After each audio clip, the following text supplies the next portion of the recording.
They said it started with a sound. Not the sound of a gunshot.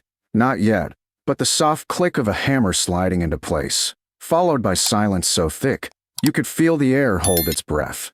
And at the center of that silence stood a woman most of them had already written off before she even took her stance. Hey, before we get into it, tell us where you're watching from. And if you still believe that respect isn't given, it's earned, hit like and subscribe. Because what happens in this story? It's the kind of reminder you only need to hear once. The story begins long before the range went quiet. It starts with a name, Samantha Keller, though most people just called her Sam. 28, a few sun-bleached strands of hair escaping the knot at the back of her neck, gray hoodies zipped halfway, and the kind of stare that could make noise stop on its own. She didn't come to impress anyone that day. She came because someone at the Crimson Vale shooting range told her the range had a new instructor, an ex-Marine who claimed no one under 30 had real trigger discipline anymore. She parked her old Jeep behind a row of police cruisers, the kind that never turned off their lights even off-duty. Inside the range, the smell of gun oil and burned powder mixed with laughter, the kind that has no kindness in it. A few deputies leaned against the glass window looking into the firing lanes, joking about grip and recoil, and who could empty a mag the fastest. And when she walked in, duffel slung over her shoulder, nobody said hello. They just looked. You could feel it, that quick, judgmental scan people give when they've already decided who you are. Sign-in sheets there, said the clerk behind a counter, not looking up. She did. Wrote her name slowly, clearly, as if the act itself meant something. S. Keller. Lane 6. Her handwriting neat, deliberate, military neat, though no one there noticed. Lane 6, huh? A deputy in a ball cap muttered under his breath. That's the big caliber lane. Hope she brought muscle. The others laughed. The instructor, Sergeant Mark Reddick, glanced over from the far bench. Mid-50s, square jaw, the kind of man who still stood like he was waiting for inspection. He smirked, said nothing, then motioned her over. Morning, Sam said simply. Reddick handed her a gleaming Desert Eagle .50E, the kind of pistol that made even seasoned shooters flinch the first time they fired it. Heavy, beautiful, and unforgiving. This, he said, isn't a toy. Might want to start with something smaller unless you like bruised wrists. Sam looked at the weapon for a moment, turning it over in her hands like she was reading a familiar book. This'll do, she said softly. That earned her a few chuckles. Big talk, one deputy said, loading rounds into his Glock like a drummer keeping rhythm. Another added, careful, sweetheart. Things gotta kick strong enough to write your name backwards. She smiled faintly. Then I guess we'll see if it spells right. What none of them knew, what none of them could have guessed, was that Sam wasn't just some walking hobbyist. 3 years earlier, she had been Staff Sergeant Samantha Keller, Air Force Combat Arms Instructor. She had trained pilots and security forces on weapons most of these men had only seen in video games. She'd served overseas until the day her brother, Corporal Nathan Keller, was killed in a convoy strike outside of Valhalla. After that, she left the service quietly. No headlines, no parade, just gone. But she never stopped shooting. Because shooting was never about noise for her. It was about control, about breathing between memories that refused to fade. Inside the range, the noise was constant, muffled explosions echoing down steel lanes, casings hitting the floor like falling rain. Sam unpacked her gear, methodical, no wasted motion, ear protection, gloves, her own cleaning rack. She set the Desert Eagle down gently, not like it was heavy, but like it was sacred. Yo, Mark, one deputy called out from lane 2. You sure she's clear for that monster? Last time a rookie tried it, we had drywall repairs for a week. More laughter, the kind that fills silence before truth walks in. Reddick gave a half smile. We'll find out soon enough. Sam didn't reply. She loaded 1 round, not 7. Always test the recoil first, she remembered hearing her brother say, years ago, on a range half a world away. She could still see him there, wide grin, helmet tilted back, shouting over the sound of automatic fire. Little sister, it ain't the gun that shakes you. It's the ghost behind it. Her hands didn't shake now. She adjusted her stance, feet planted firm but relaxed, shoulders square. The others barely noticed at first. They were still too busy laughing, betting on how far the recoil would send her. Reddick folded his arms. Whenever you're ready, he said, condescending but curious. Sam exhaled slowly. The world narrowed. The chatter dimmed, replaced by the hum of fluorescent lights and the faint tremor of air in the vents. She squeezed the trigger once, click thundercrack, and the shot echoed downrange. Then came the sound that would later make the story famous: silence. Not just from the shot, from the reaction. Because that heavy pistol didn't rise wildly or twist in her hand. It stayed centered, still, controlled. And though the camera in the corner caught it, no one yet knew what the target looked like. She didn't smile, didn't celebrate, just rechambered, loaded another round, and kept her breathing steady. Reddick raised an eyebrow. "You comfortable with that recoil?" he asked. Sam nodded once. "I've had worse." Behind the glass, one of the deputies whispered, "But it's low left. Everyone jerks it." They'd find out soon enough. For now, Sam stood there under the sterile lights, calm amid the noise, the kind of calm that comes from people who've already survived worse than embarrassment. Her fingers brushed the small bracelet on her wrist, braided green paracord, faded with time. Her brother's. She'd kept it since the day they folded his flak. No one noticed that her hands didn't tremble when she loaded the second round. No one noticed how she shifted her stance half an inch tighter. No one noticed the small exhale before her next shot. But they would, because the next moment would change the sound of that room forever. Outside, through the tinted glass, the late afternoon sun hit the crimson veil sign just right, making it glow like amber fire. Inside, you could almost sense the coming shift, that tiny pause before realization, before pride gives way to respect. They thought she came to prove something. She hadn't. She came to remember something. The discipline her brother had taught her, the silence he had left behind, the stillness that comes after the final shot echoes away. And before the end of that day, they'd all know her name. Not as the girl who couldn't handle the recoil, but as the woman who taught them what real control looks like. The hammer slid forward again, soft click under her thumb. She steadied her aim. The next shot would make the room go silent. The second shot came faster than anyone expected. A single thunderclap, sharper than the first, cutting through the air so clean it felt like time hesitated. The smell of burnt powder curled through the lane as the target reeled backward on its line. When it stopped, there it was. 2 holes, one just inside the other. A perfect group, center mass. No one spoke. No one moved. The deputies who had been laughing seconds ago now stood like statues, their smirks dying quiet deaths. Sergeant Reddick blinked once, twice, as if his eyes couldn't trust what they were seeing. He'd seen lucky shots before. But this wasn't luck. This was control. Sam Keller didn't flinch. She didn't turn for applause or smirk for effect. She simply reloaded, deliberate, rhythmic, almost ritualistic.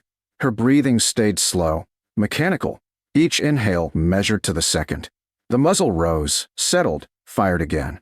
Crack, crack, crack. The echoes danced down the steel walls until the smell of ozone hung heavy enough to taste. Then she lowered the weapon. 6 rounds. All fired within 30 seconds. Reddick lifted the switch and sent the target humming back toward them. As it drew close, silence spread like a blanket. Not one round straight. Every mark dead center. Each hole tight enough to hide behind a quarter. The deputies leaned closer, their earlier bravado collapsing under the weight of what they were looking at. "Jesus," one of them muttered. "Who the hell is she?" Sam unloaded the weapon calmly, slide locked back, barrel cleared, and set it down with a precision that screamed training. Her movements weren't showy, just sure. Muscle memory built on repetition and discipline, not ego. Finally, Reddick spoke, voice low. "Where do you learn to shoot like that?"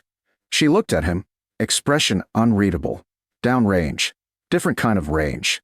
Recognition flickered behind his eyes. "Keller," he said quietly. "Air Force.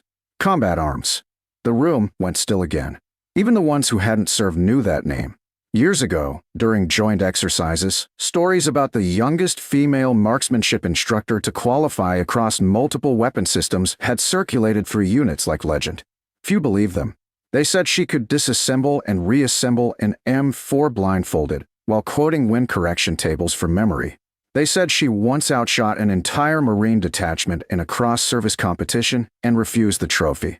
And now here she was, at a public range, hair tucked under a cheap cap, eyes steady, hands sure. Sam didn't confirm or deny it. She just nodded toward the target, now hanging like a quiet confession. "Weapons clear," she said, Her tone clipped, professional. Reddick stepped closer, picked up the pistol, and weighed it in his hand. The same weapon that had broken wrists and bruised egos across 2 decades of range training had looked effortless in hers. He set it back down carefully, as if it were a relic now. The younger deputy, the loudest one earlier, finally found his voice. "You teach." Sam tilted her head slightly. "Not anymore."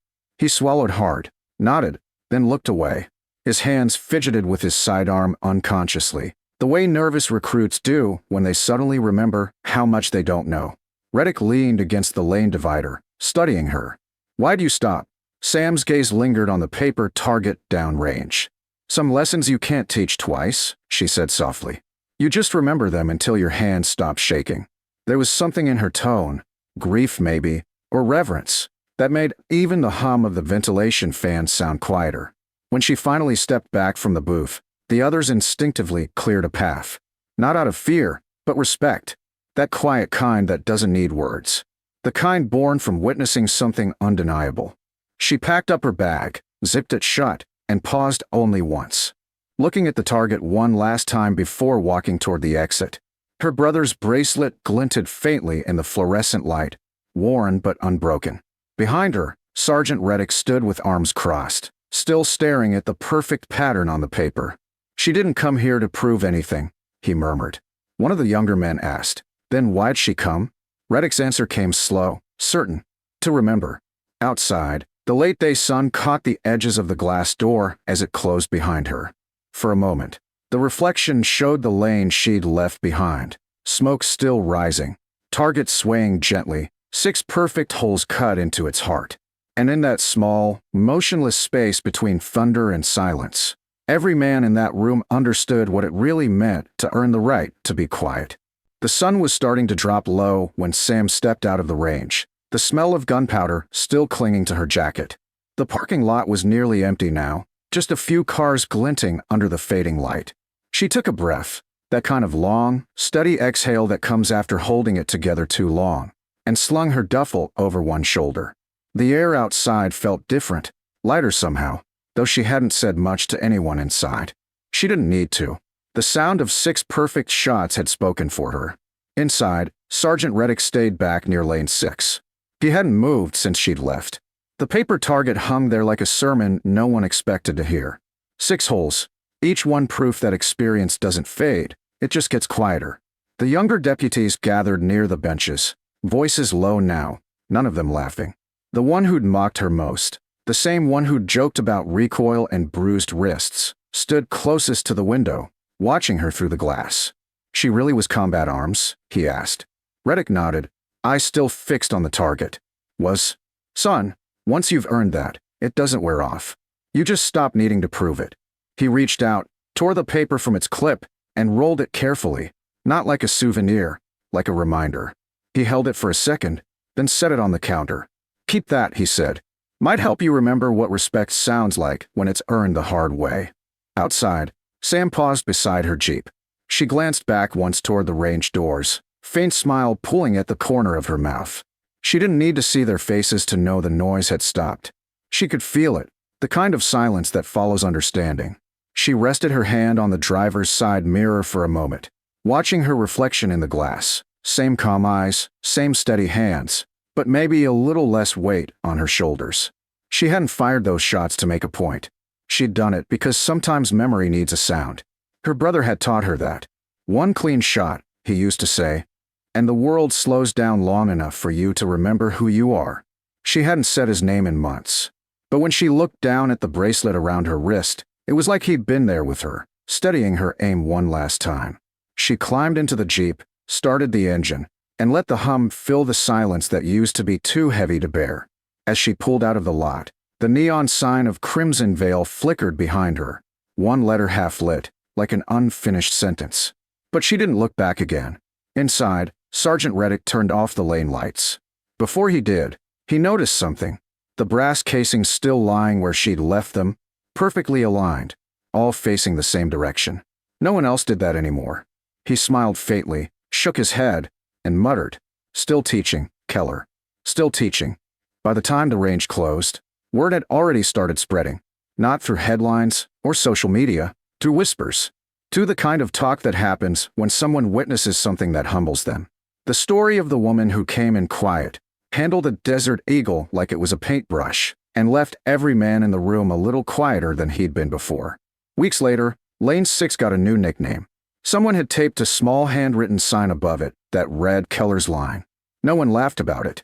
No one took it down. And sometimes, when a rookie came in bragging about their shooting, Reddick would hand them a target, motion to that lane, and say, "Let's see how you do," where the range went silent. Most didn't ask why. The ones who did always got the same answer. Because once, he'd say, "A woman walked in here and reminded us that noise doesn't make you skilled, control does." And when the echo finally stopped, respect was the only thing left standing. Out on the open road, miles away, Sam Keller drove with the window down, wind catching her hair. She didn't smile much, but there was peace in her eyes, the kind that only comes after a promise kept. Her brother's bracelet caught the fading sunlight, glinting gold for just a second before the sky swallowed it. 6 shots, 6 bullseyes, one silence that said everything. Because some stories don't end with applause, they end with understanding. And that day, in a small range in Crimson Vale, a lesson rang out louder than any gunfire ever could. Respect is quiet, but when it finally speaks, everyone listens.